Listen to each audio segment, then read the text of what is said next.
Hi guys, it's Blackie, and this is a campfire tale. Many years ago, when I was a young man, there had been a good friend of the family that had passed away after a pretty long illness. And this gentleman owned a bunch of land down here in the country, 200 plus acres I seem to recall. And talking with the family after his passing, he didn't have any close living relatives except for a daughter, and she was actually in assisted living in another state. So it was determined that it would be an idea if I would take care of the land, if I'd go down there and keep an eye on his land for him. Well, I was really gung-ho for this idea because I seem to recall it was 200 and something acres of prime hunting land in the middle of all these thousands of acres of forest. Plus, there was a 10-acre lake down there, and that really intrigued me because at that time I was big into fishing. And so, without any warning and without warning anybody, telling anybody, leaving a plan, or even really having the proper supplies, I loaded up and I took off after work, 2 or 3 days after this. I drove 20-something miles down there in the country, and when I turned onto the old paved road that led down there, now you got to understand, he had not sold out just before World War II like everybody else did down here. So his land was completely enclosed by this timberland. And nobody comes down here because this timberland doesn't allow hunting, doesn't allow anything, and the only way in and out of here was this old road that probably hadn't been paved in 30 years. In fact, every crack had deep grass standing up in it. Kicked up several rabbits driving in. But when I finally got down there to the old homestead, and he'd been in the nursing home for a while, the grass was 1.5 feet, 2 foot tall. I pulled in around behind the building, got out of my vehicle, and I went down into those pines. Sun's setting, I'm losing daylight quickly, but I'm in a hurry. You know, I want to find this lake and make a campaign to come down here and camp out, and you know, right now I just want to find that lake, make sure that lake's still there. And so cutting through all them planted pines and everything, I happened to catch what I thought was a shimmer of light on water through yonder, and I went to cutting through the brush to get down there to it. And I stepped on something and it gave way, and I fell 10 or 12 foot down. And when I landed, I was in a sinkhole. Now this sinkhole was probably about the size of an 18-wheeler trailer, with 6 inches of water in the bottom of it, 8 or 10 feet wide, 30 or 40 feet long, 12 foot tall in there. Curved sides, no easy way to get back to the top. And when I looked up, there was a hole up there like the size of a hula hoop, and that was it. I didn't have any supplies with me. Well, after I collected my thoughts after that drop and knocking all the wind out and figuring out that nobody knows where I am, nobody is going to look for me down here. If anything, they're going to look back at my hometown. No one is going to come down here anytime soon looking. And even if they did, they wouldn't know where I'm at. That hole in the middle of all that. So you have your freak out moment, and I did.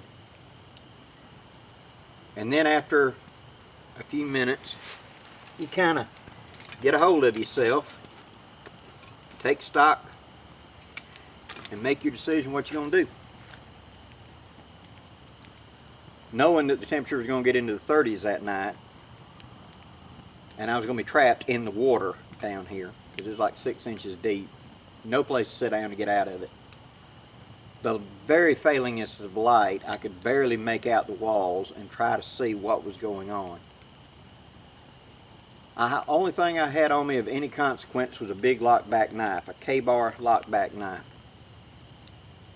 So I went over to a likely part of the wall, and I went to cutting steps into the wall, digging out the dirt.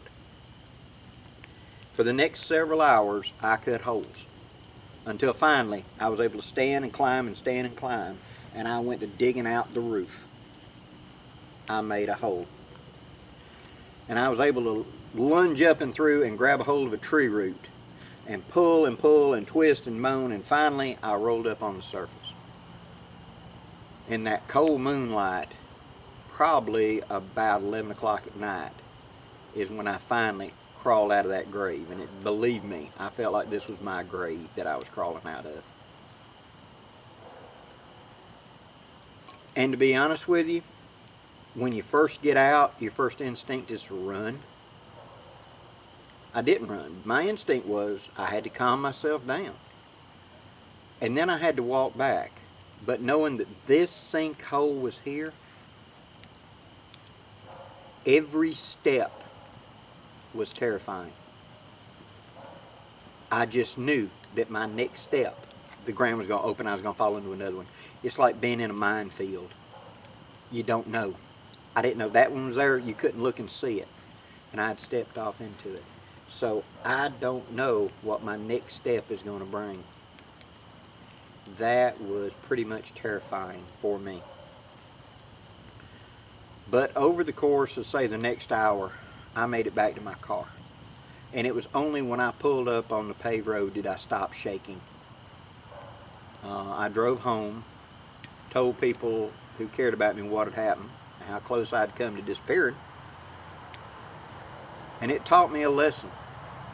One, never go out there without leaving a plan with somebody. They know where you're at, know what you're doing, and know when to expect you back.